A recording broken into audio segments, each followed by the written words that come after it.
In this lesson, we are going to wrap up our analysis of formal organizations and bureaucracy by taking a look at what lies ahead. You can find some information to springboard off of at the bottom of the 6th page of your 3rd study guide. And there is some generalized information in Chapter 5 in the textbook that more or less correlates to what I'm going to be focusing on in this lesson.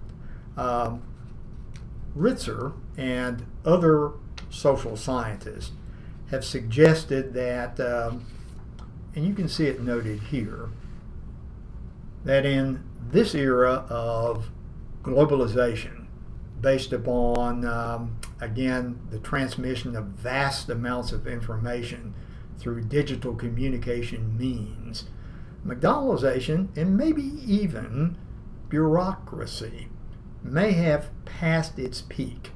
We may very well witness in the near future the more or less in a generalized way the decline in terms of practical utility of bureaucracies on the one hand and McDonaldization on the other hand.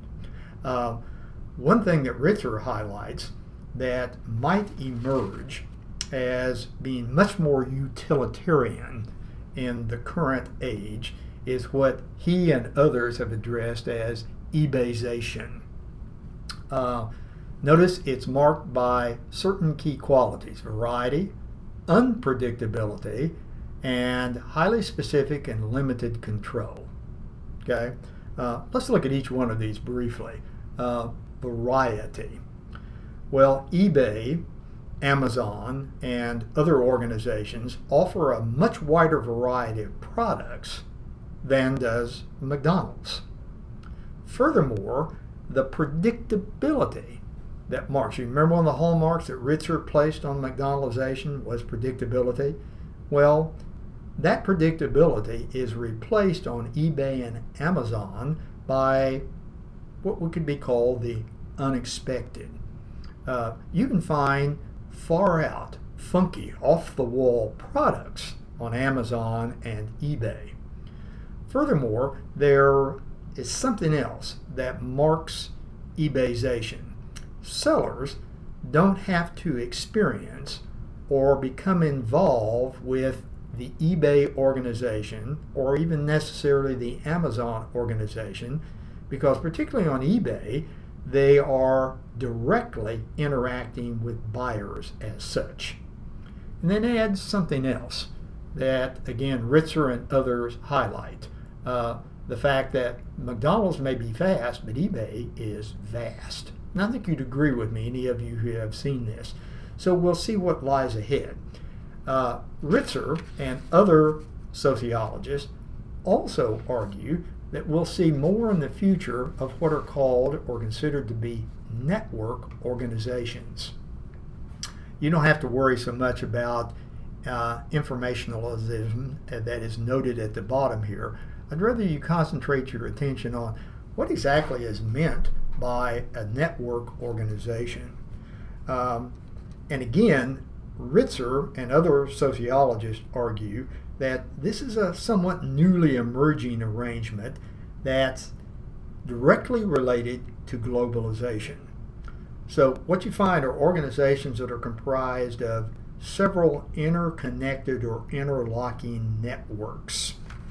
To illustrate it somewhat more graphically, you have the traditional bureaucratic structure, remember, pyramidal and shaped like a triangle, replaced by this particular arrangement. Okay? Now, think about this for just a moment. Visualize it as we go back and examine again some of the key characteristics of what are called network organizations. One key and important factor is horizontal structures. In other words, rather than a pyramidal shaped arrangement, you have a more compressed organization. Think not of a pyramid or a triangle, think of a football, if you wish. So you want to remember again that these kinds of arrangements tend to be, again, flatter. They have more of a horizontal structure. You don't have a lot of positions between the top and the bottom. Furthermore, the boundaries in network organization tend to be really fuzzy because network organizations are interlinked. A variety of different components are linked together. Furthermore, decisions are made by many people rather than a few. So decision making is dispersed rather significantly in a network organization. And last but not least, you have flexible production. What's kind of interesting is that what you find in network organizations sometimes are a number of work teams cooperating and sometimes competing, but they don't necessarily stress mass production. So these organizations tend to be more open, more capable of change, they're more dynamic in a lot of ways, and furthermore, they're a lot more flexible. With network organizations, it's easier to make quick changes to the overall system or operation.